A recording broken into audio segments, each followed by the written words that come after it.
Agama Islam segera hilang dari bumi Indonesia. Tetapi aneh, jarang sekali umat Islam di Indonesia ini yang merasa sedih dan prihatin. Mereka tidak peduli tentang agamanya. Entah agama Islam mau hilang kek, mau ada kek, mau lestari kek, mau hancur kek, rata-rata kebanyakan orang Islam Indonesia tak peduli. Oleh sebab itulah prediksi dari beberapa ilmuwan di dunia mengatakan bahwa agama Islam akan segera hilang, hancur, lenyap dari bumi Indonesia.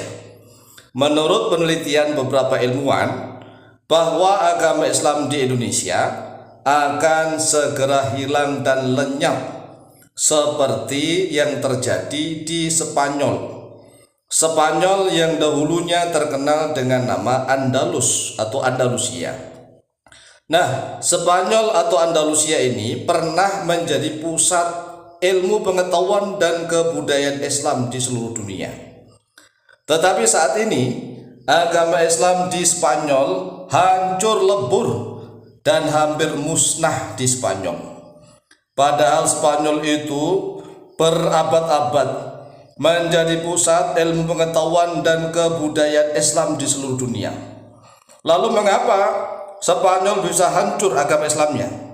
Karena orang-orangnya lebih suka tentang duniawi. Orang Islamnya lebih suka membahas tentang politik kekuasaan daripada membahas agama. Hampir masyarakat di Spanyol saat itu, kalau membahas tentang ilmu politik kekuasaan, mereka semangat. Hampir semuanya semangat ikut membahas tentang politik kekuasaan. Tetapi tatkala diajak untuk mengkaji ilmu-ilmu Islam, mereka beralasan ini dan itu. Nah, inilah yang kami khawatirkan.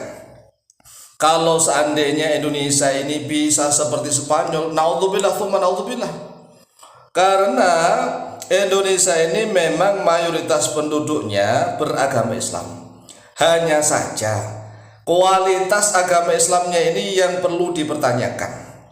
Menurut penelitian para ilmuwan, buktinya nih di kantor-kantor pemerintahan di Indonesia dan kantor-kantor swasta yang kebanyakan pegawai dan karyawannya orang-orang Islam. Jadi kalau di kantor-kantor pemerintahan nih, entah itu kementerian apapun, dinas apapun, itu rata-rata pegawainya dan karyawannya mayoritas kebanyakan orang Islam. Tetapi sulit ditemukan yang bisa mengaji membaca kitab kuning gundul. Jangankan mengaji membaca kitab kuning gundul, lawang membaca Al-Quran dengan baik, fasih dan benar saja saat ini sudah mulai sulit ditemukan. Sulit ditemukan nih di kantor-kantor loh ya, di kantor-kantor pemerintahan maupun di kantor-kantor swasta. Begitu pula di pabrik-pabrik. Di pabrik-pabrik itu di seluruh Indonesia rata-rata karyawannya beragama Islam. Tetapi coba kita lihat, dari ribuan karyawan pabrik itu berapa orang kira-kira yang mampu membaca kitab kuning gundul? Padahal kitab kuning gundul itu menjadi sumber ilmu-ilmu Islam. Karena para ulama salafus soleh, para ulama terdahulu menulis ilmu-ilmu Islam itu di dalam kertas yang berwarna kuning dan ditulis dengan tulisan Arab gundul tanpa harokat. Nah, saat ini umat Islam di Indonesia ini sudah mulai jarang sekali yang mampu membaca kitab kuning gundul. Apalagi di pabrik-pabrik, di pasar-pasar, di jalan-jalan. Coba kita lihat di jalan-jalan, apalagi jalan-jalan sekitar Jabodetabek. Hampir setiap hari jalan ini tuh ramai, penuh sesak, bahkan sering macet-macetan. Ribuan orang berada di jalanan, baik yang naik mobil maupun naik sepeda motor. Tetapi mereka itu kalau diajak pengajian yang serius, Masya Allah, angkat tangan rata-rata, angkat tangan. Jumlahnya banyak tapi tanpa kualitas sama sekali.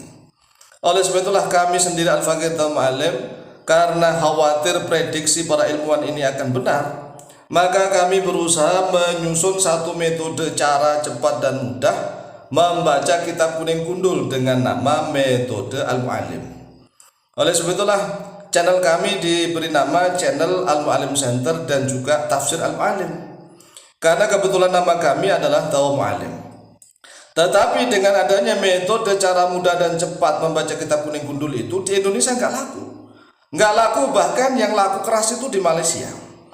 Di Malaysia banyak orang yang berbondong-bondong mengkaji kitab Al-Mu'allim, metode cepat dan mudah cara membaca kitab kuning gundul yang nyusun orang Indonesia. Tetapi di Indonesia orangnya nggak mau. Aneh. Oleh sebab itulah kami Masya Allah merasa prihatin. Banyak sekali ya jamaah kami di Malaysia itu yang menginginkan kami pindah ke Malaysia, tapi kami tetap kekeh. Enggak, karena memang wasiat guru kami, jangan kemana-mana, didik orang Indonesia sampai benar-benar paham tentang Al-Quran dan hadis. Walaupun toh orang Indonesia itu enggak butuh semuanya itu, tetapi kamu tetap harus sabar istiqomah mendidik orang Indonesia. Dan alhamdulillah saat ini ada pengajian online. Beberapa orang yang dulunya belum bisa apa-apa sekarang alhamdulillah bisa membaca kitab kuning gundul, bisa membaca kitab Fathul Qorib. Bahkan saat ini sudah membahas kitab Tafsir Jalalain dan kitab Al-Adhkar Imam An-Nawawi. Karena ini adalah upaya kita, tetapi itu lagi, sekali lagi, berapa sih orang yang mau? Jadi kalau kita nih tawarkan di kampung-kampung, di setiap RT di seluruh Indonesia, yang mau itu jarang, walaupun gratis. Coba, ini kan Masya Allah orang Indonesia itu luar biasa, mereka ngaku Islam. Kalau Islam dihina mereka nggak terima, tetapi mereka tidak mau berjuang untuk membesarkan agama Islam. Kan aneh. Oleh sebab itulah, kalau seandainya prediksi para ilmuwan itu benar, ya kita menyerah karena itu memang sudah takdirnya Allah.